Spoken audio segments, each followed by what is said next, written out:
Hola, ¿qué tal? Esta es la asignatura a Economía 1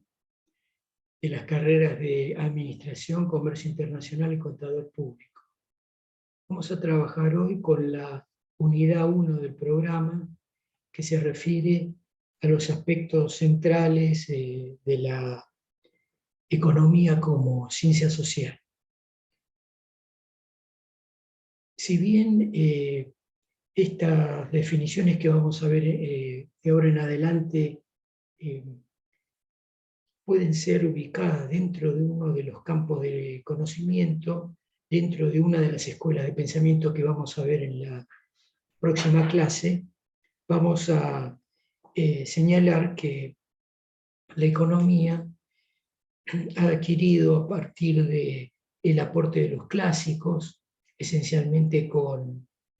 el trabajo de Adam Smith a fines del siglo XVIII, el carácter de ciencia social. Para tener esa doble caracterización, el carácter de ciencia implica que domina algún método que permite a quien la desarrolla y especialmente a quien recibe ese conocimiento la posibilidad de progresar en la elaboración por un método conocido, irrefutable en cuanto a las hipótesis o la hipótesis desde la cual se parte en cuanto a los elementos de juicio que se van incorporando a partir de la experiencia o de la elaboración teórica y por supuesto en cuanto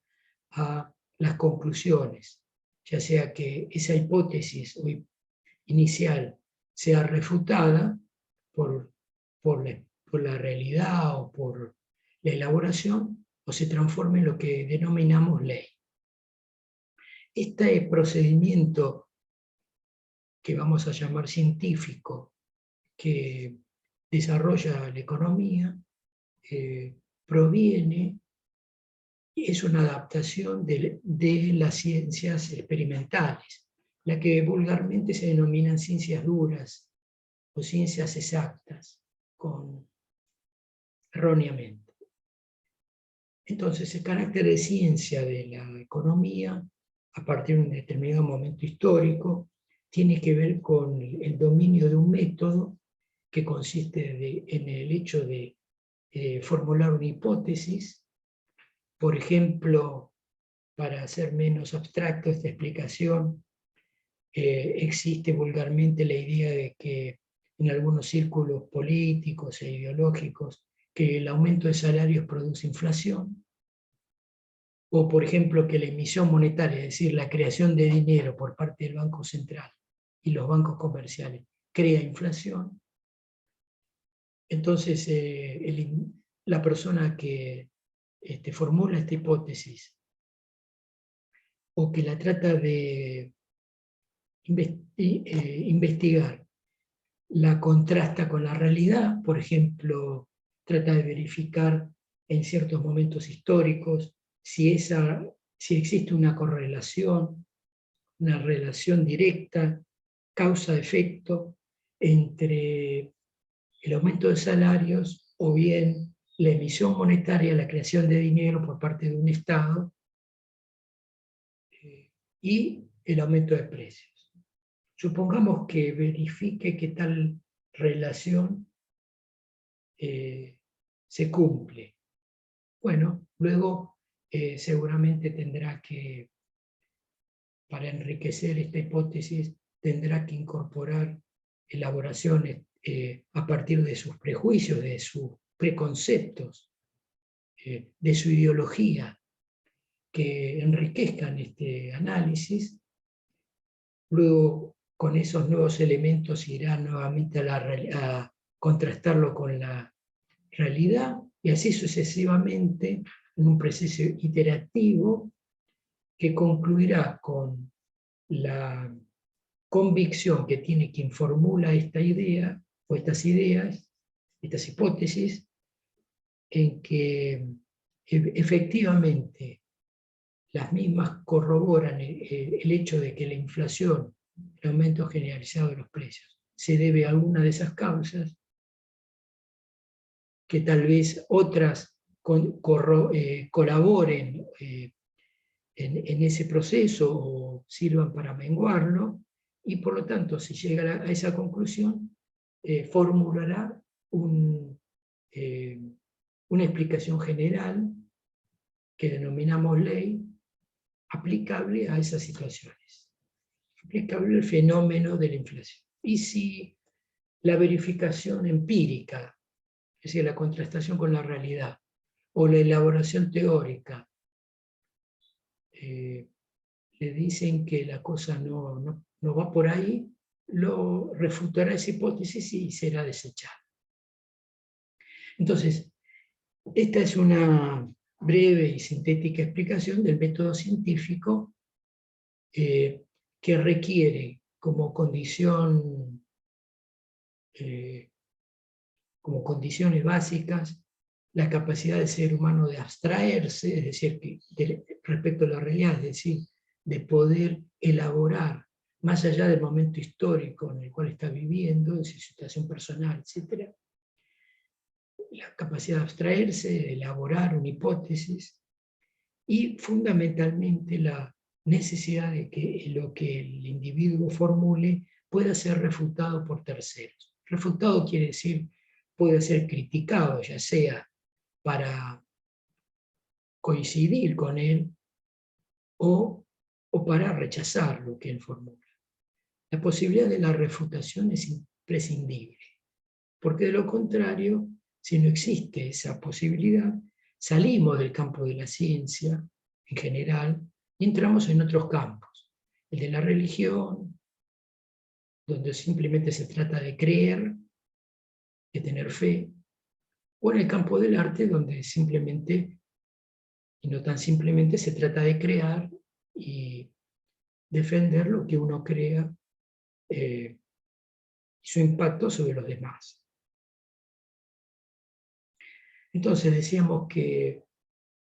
llegamos a esta altura de la civilización a la idea de que la ciencia, de que la economía es una ciencia, y social, porque el centro de análisis de la economía es el ser humano, y para la mayoría de las escuelas de pensamiento, o para un grupo importante y fundador de la economía, el ser humano no puede ser analizado en forma aislada para formular esas hipótesis y leyes, sino que tiene que ser entendido viviendo en comunidad, relacionándose con terceros, con otras comunidades, y por lo tanto su comportamiento no puede ser aislado del comportamiento del resto de la sociedad o de la comunidad en una situación interactiva,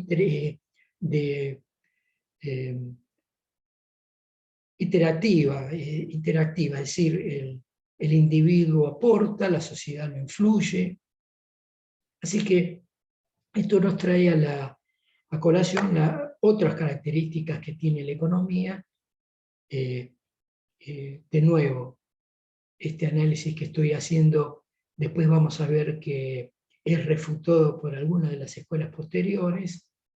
a la escuela clásica, que es la que funda la economía, la que crea la economía como ciencia social. Y es el hecho de que es un campo del conocimiento de carácter histórico, es decir, que sus leyes no son aplicables indefinidamente en el tiempo, sino que deben ser entendidas en cierto contexto temporal. En otros contextos tal vez no se puedan cumplir y sea necesario elaborar otro tipo de ley o de hipótesis. O sea, tiene un carácter histórico, es social, no se puede no se estudia o no se elabora en forma aislada de otros campos de conocimiento, lo cual la enriquece, ese hecho la enriquece y la hace más accesible. Por ejemplo, el campo de la política, donde simplemente ahí, en el campo de la política, se trata de la disputa de los intereses individuales o sociales expresado en formulaciones, teorías, acciones sobre la sociedad. Hay una íntima relación entre la economía y la política, pero también hay otros campos. Desde ya lo dejé entrever, la historia, o sea, la ciencia histórica, e incluso, por supuesto, y eso lo vamos a ver en alguna escuela en particular, el aporte de las matemáticas, que permite formalizar, sintetizar, explicar de una manera más